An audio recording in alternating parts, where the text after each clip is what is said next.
વ્યાકરણ બોલો.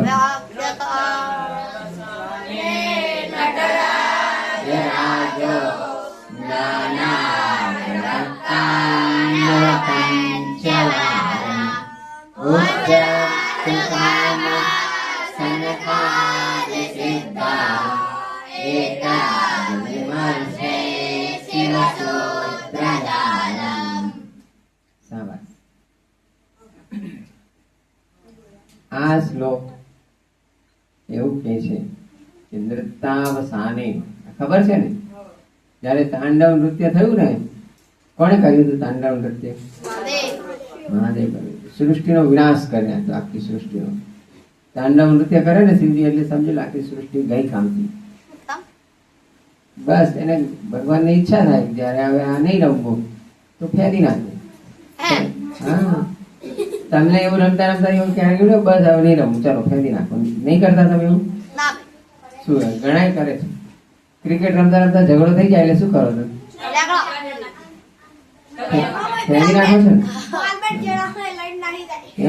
એટલે ફેરી નાખે. ભગવાનને બી એવું લાગે કે આ માણસ હાથ નકામી હારી સુધરતી જ નથી તો શું કરે? તાંડવ નૃત્ય કરે. થાય થાય ને, કેમ ના થાય? દરેક વખતે પછી નવું મનવંતર બને, નવા મનુ ઋષિ આવે, ફરી નવેસરથી સ્વાધ્યાય શરૂ થાય. કેમ ના થાય? બધું નવેસરથી કેમ ના આવે? આવી શકે. એટલે ભગવાને વચન આપેલું છે સંભવામી યુગે યુગે, દરેક યુગમાં હું આવીશ. સંભવામી આવીશ યુગે યુગે. હા, 14મો મન્વંતર. હા, ત્યાં થઈ ગયું તાંડવ. તો અત્યારે 14મો મન્વંતર ચાલે છે.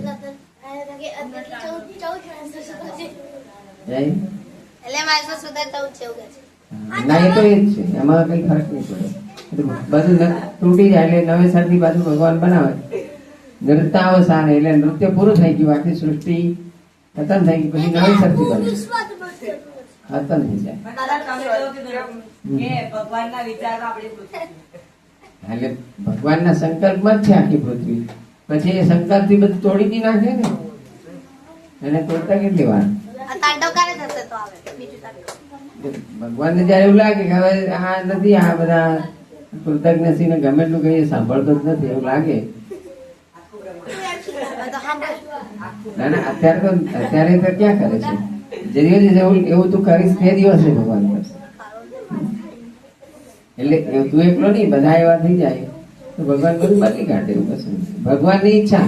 તમે રમતા હોય ત્યારે તમારી ઈચ્છા પ્રમાણે તમે બધું રમત ચાલુ બંધ કરો છો કે નહીં? ત્યાં આ પણ ભગવાનની રમત છે. લોક વસ્તુ લીલા કૈવલ્યમ, લીલા એટલે રમત. તો ભગવાને બોલ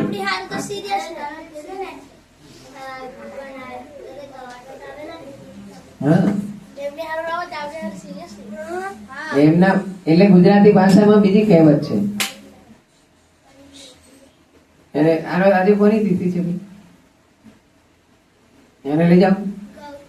ગૌતમ જા, એને લઈ જાઓ.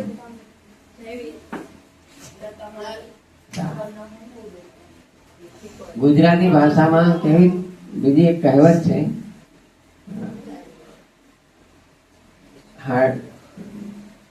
કાગડા ભાઈ ને હસવું થાય અને દેડકા ભાઈ ના પ્રાણ જાય.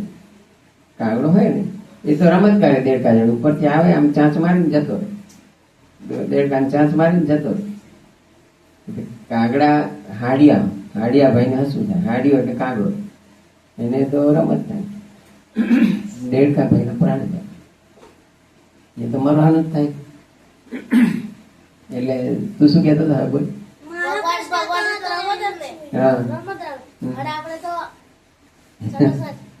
આપણું ટાઈડ બાપા સીતારામ થઈ જાય નહીં, એટલે તેવું છે. ના પણ એમાં ભાઈ આપણને આનંદ જ હોય.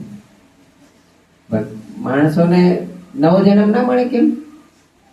માણસ ગરડો થઈ ગયો હોય, ચાલ ચલાય નહીં, દેખાય નહીં, હરખું સંભળાય નહીં. પછી એમ મરી જાય પછી નવું શરીર આવે પછી રમવાનું મજા ના આવે?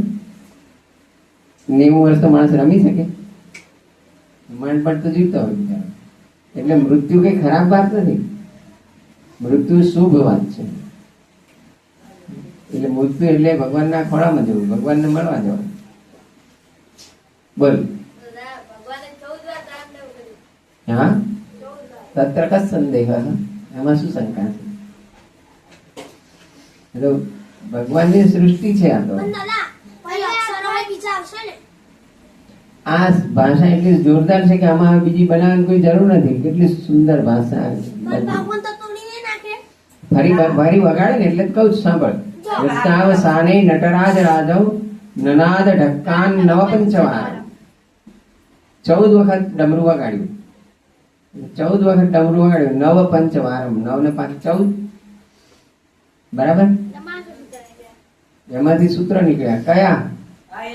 હા, અ ઈ ઉણ. અયુણ નહીં, હા, અ ઈ બધું જુદું બોલવાનું.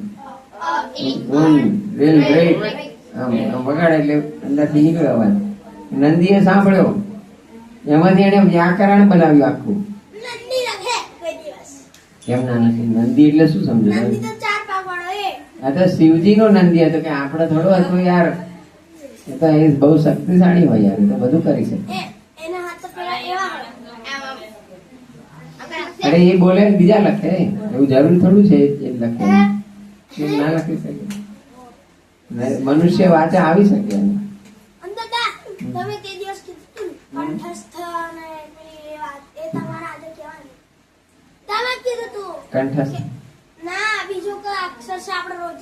હા, એ તો તમારે કહેવાનું. 2 લેસન આપ્યા તમે એ દિવસ, શોધ્યું જ નહીં તમે. બીજું કયું લેસન આપ્યું? 2 લેસન આપ્યા દિવસ. હા,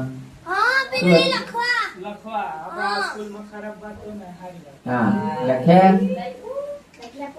કેમ ભાઈ? આજે સાંજે કોણ છે ભાઈ? ભોજન કોણ જુએ છે? એ જે લખીને લાવે એને, હા, એને થાળી લેવા દેવાની, લખીને લાવવાનું. ચાલો લખીને આવો પછી. કોણ? એ સમજાઈ દેશે તને. કોણ છે? અર્જુન તું દેખી લઈશ? હા, ચાલો. હવે હું જે લેસન આપું ને ભાઈ અર્જુન, હા બોલ બેટા. શું? અરે વાહ, શોધી કાઢી જો. વેદાંતે શોધી કાઢ્યું. શું? હૃદય દરરોજ નહીં બોલતા?